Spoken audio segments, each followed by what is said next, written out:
Hello there again and welcome. Ryan Nordahl here with Epic Whitetail Habitat LLC. It's January 5th, 2020. Happy New Year, everyone. Well, we're coming off a great 2019 season. We're wrapping it up here in Wisconsin today in select counties. I know some counties in the state of Wisconsin can go to the 31st counties, urban areas.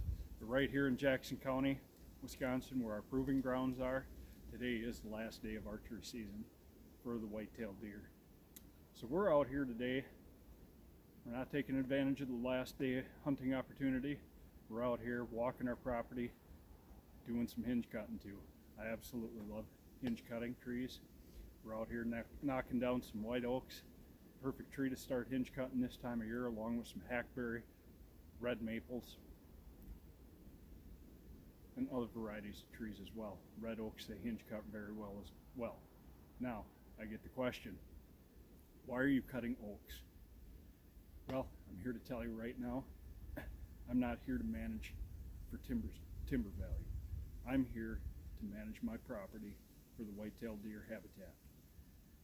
That's why I'm doing what I'm doing. That's why I'm knocking down these smaller white oak trees, some reds, providing thermal cover, providing browse.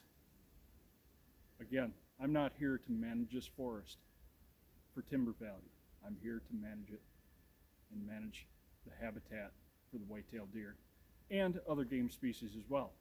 Our rabbit population on this property has just exploded despite the increase in predation from bobcats and coyotes. But it's a nice day. Yeah, it's a little windy, but we're here on the south side where the deer have been tremendously. Especially today, there's a lot of fresh tracks in here, hitting all of our hinge cut bedding areas. The beds in here are just tremendous. Now, the debate comes up. What are deer seeking? Overhead cover or side cover, or a combination of both? There's a little bit of a friendly battle out there between a couple people that I have a great deal of respect for. I'm not bashing either one of them. It's from my own observation that deer, yes, they do seek overhead cover, but they seek more side cover than they do overhead cover. In adverse weather, heavy snowstorm, heavy rain, yes, they will seek out overhead cover if they can find it. It's proven on my trail cameras. It's proven just with my own two eyes here today. In the snows that we've had over the last couple weeks, yes, I have deer that are bedding underneath the hinge cuts, a little bit higher hinge cuts. But I'm not making hinge cuts that are head high. The majority of my hinge cuts are anywhere from my knees up to about the sternum on myself. I'm 6'3". Still not very high. It's about 4.5 feet. You don't need these high hinge cuts that are above your head. We're trying to put browse on the ground. We're trying to get that regeneration around where we've hinge cut to sprout and create browse as well. If it's way up here at deer level, that deer's got to spend some energy, especially as we get later into the winter and food becomes more scarce. He's got to put more energy, he or she has to put more energy climbing up on their hind legs to reach that browse. Deer are lazy. They don't want to have to do that. They want it easy pickings at head level.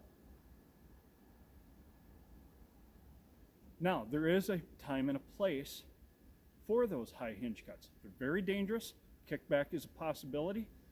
I've been doing it for a number of years now. I have the experience. I know what trees can do. I've seen it all. I've been cutting trees my entire life with my father.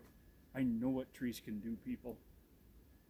So, safety is a major concern when we're hinge cutting trees. I know what can happen. I've seen it happen. I'm just blessed that I have the athletic ability at 42 years old, almost 42 years old, to still be able to get out of the way. But I'm not in here today with a chainsaw. I'm in here cutting smaller trees, no bigger than probably 3, maybe 4 inches in diameter. Easily to push over by hand with a habitat hook made by Nick Nation at Nation's Creations. He has the best product out there for being able to pull or push these small trees down.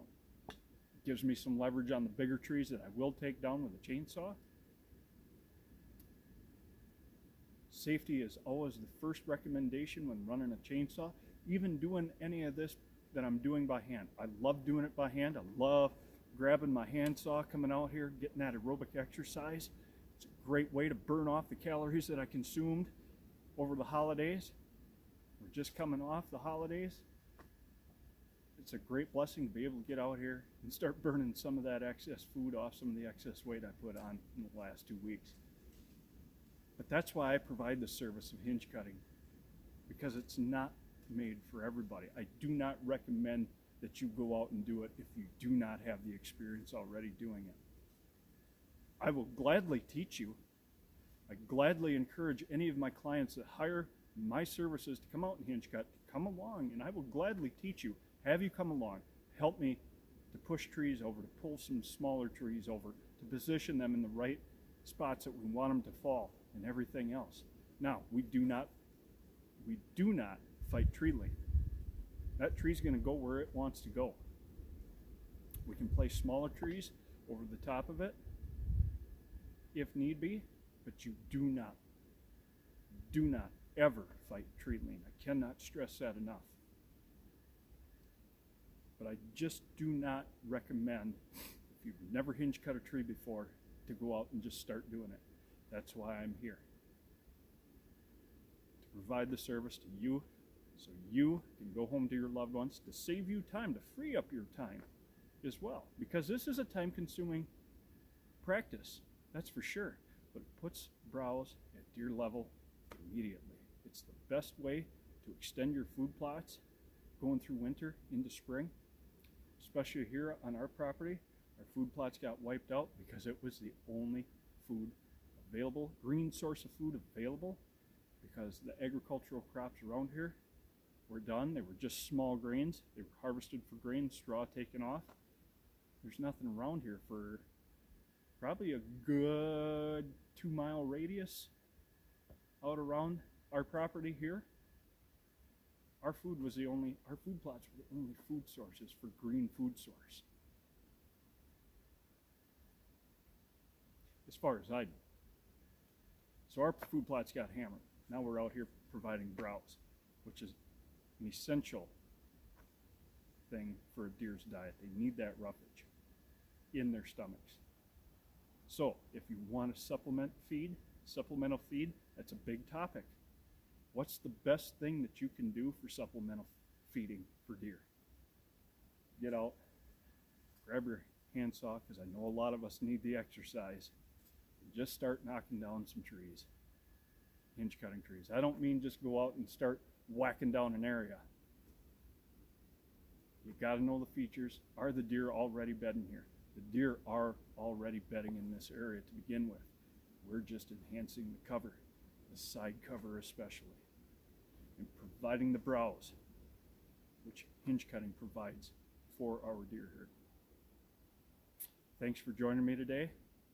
I intend to produce at least one video a week, maybe every other week, because I'm going to get pretty busy here going into spring, doing client consultations. I think we're increasing this year. I think I've got about 30 clients on my list this year to complete between now and May 1st, the first weekend in May anyway.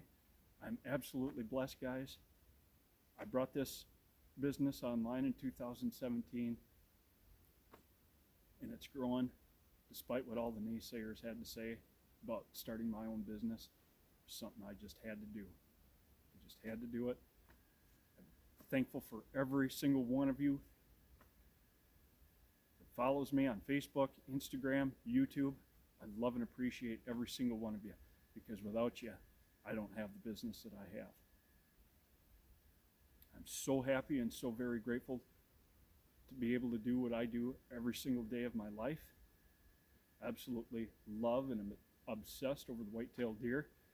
It gives me freedom to spend the time with the people, the 5 most important people in my life, and that is my wife and my kids.